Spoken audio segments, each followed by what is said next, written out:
Islam mengajarkan bahwasanya dunia ini adalah medan cobaan, medan ujian. Dalam banyak ayat Allah menyebutkan akan hal ini. Di antaranya Allah berfirman, "Alladzi khalaqal mauta wal hayata liyabluwakum." Dialah Allah yang menciptakan kematian dan kehidupan untuk menguji kalian. Ya, huwallazi khalaqas samawati wal arda fi sittati ayyami wa kana 'arsyuhu 'alal ma' liyabluwakum ayyukum ahsanu amala. Dialah Allah yang telah menciptakan langit dan bumi dan apa yang ada di antara keduanya dalam waktu 6 masa. Untuk apa? Liyabluwakum, untuk menguji kalian mana di antara kalian yang amalannya yang terbaik. Inna ja'alna ma 'alal ardi zinatan laha linabluwahum ayyuhum ahsanu amala. Kami jadikan di atas muka bumi perhiasan untuk menguji kalian siapa di antara kalian yang paling baik amalannya. Oleh karenanya Allah juga menegaskan laqad khalaqnal insana fi kabad. Kami ciptakan manusia dalam kepayahan. Artinya seorang yang hidup di atas muka bumi ini pasti mengalami ujian siapapun dia. Makanya waktu Allah mengingatkan Nabi Adam alaihissalam agar tidak mendekati pohon tersebut atau buah tersebut, kata Allah Subhanahu wa taala, "Fala yukhrijannakuma minal jannati fatashqa." Wahai Adam dan Hawa, hati-hatilah kalian terhadap iblis, karena itulah musuh kalian berdua. Jangan sampai iblis mengeluarkan kalian berdua dari surga menuju dunia, fatashqa, maka kau akan sengsara, akan susah. Ya. Kalau di surga minta apa saja tinggal bilang akan datang, akan dihidangkan. Adapun tatkala di dunia harus berusaha. Ya. Maka Islam tidak pernah mengajarkan bahwasanya orang di dunia akan terus senang, akan terus tertawa. Islam tidak pernah mengajarkan demikian. Semua itu hanya ada di surga. Islam mengajarkan kepada umatnya untuk bersabar dengan berbagai macam ujian. Harus bersabar. Islam mengajarkan dalam kesabaran tersebut ada pahala yang besar, ada ganjaran yang besar. Di balik kesabaran tersebut ada hikmah yang luar biasa yang Allah siapkan. Itulah yang Islam ajarkan dalam ajaran-ajaran kepada penganutnya. Oleh karenanya Nabi SAW waktu ditanya, "Man asyadun nasi balaan?" Siapa orang yang paling berat ujiannya? Nabi mengatakan al-anbiya, para nabi. Tsumma salihun, kemudian orang soleh. Tsumma al-amsal fal amsal, kemudian selanjutnya dan selanjutnya. Imam Syafi'i pernah berkata, "Mihanuz zamani katsiratun la tanqadi wa sururuhu ya'tika kal a'yadi." Sungguhnya ujian kehidupan ini, ujian zaman datang terus-menerus tiada hentinya dan kesenangan datang sesekali. Intinya dalam ayat, dalam hadis terlalu banyak menyuruh orang Islam untuk bersabar, mengingatkan bahwasanya di dunia ini tidak ada kesenangan yang sempurna, pasti terkontaminasi dengan kesedihan dan kekhawatiran.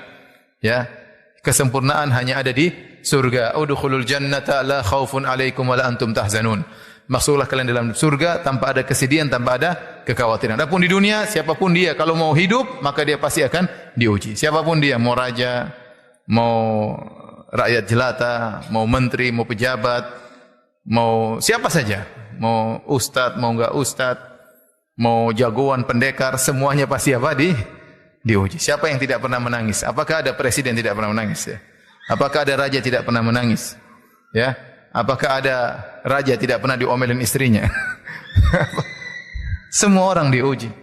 Diuji karena kehidupan ini memang tempat ujian.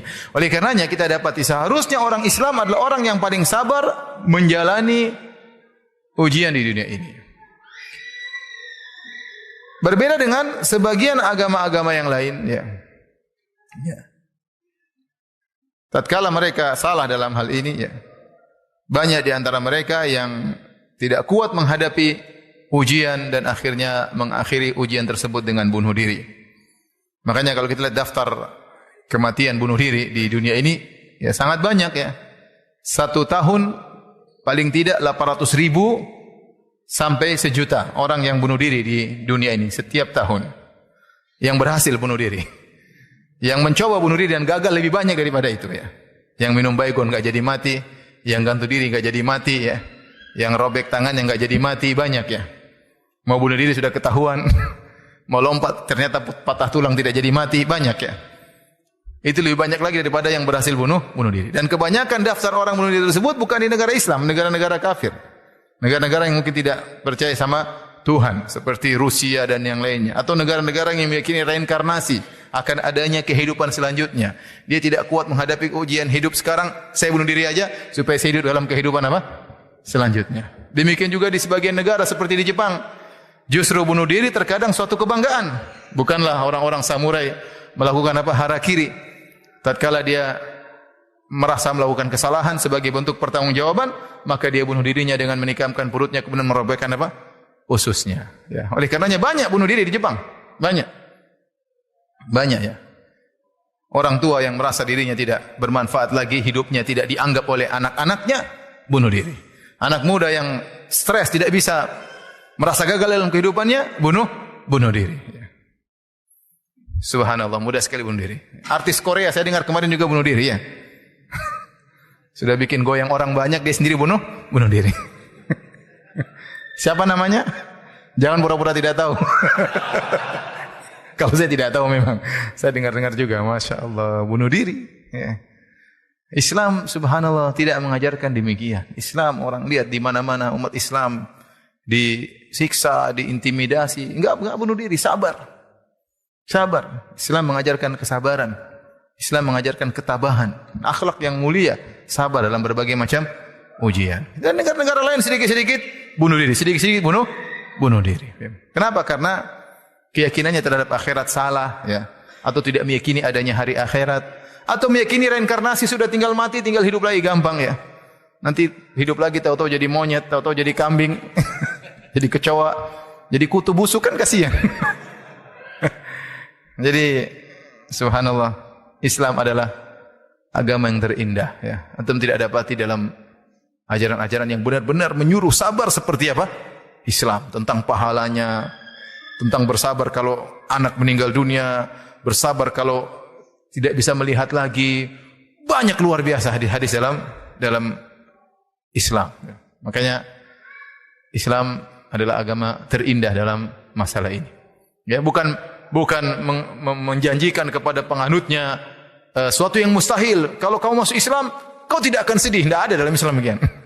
Kalau kamu masuk Islam tertawa terus, enggak ada dalam Islam. Itu Islam tidak mengajarkan yang demikian. Itu tidak realistis. Justru realistisnya ujian ini ada, hidup ke dunia inilah apa? Medan ujian. Coba siapa di antara ente yang tidak pernah diuji? Semuanya pernah diuji. Saya sering sampaikan, bukan cuma antum saja yang menangis ya. Orang-orang kaya juga menangis. Orang-orang miskin juga menangis. Bukan cuma orang miskin aja yang mencret. Raja, presiden juga pernah mencret. Kalau enggak percaya tanya coba. Semua pernah sakit. Ya. Oleh karenanya Islam agama yang terindah. Taib.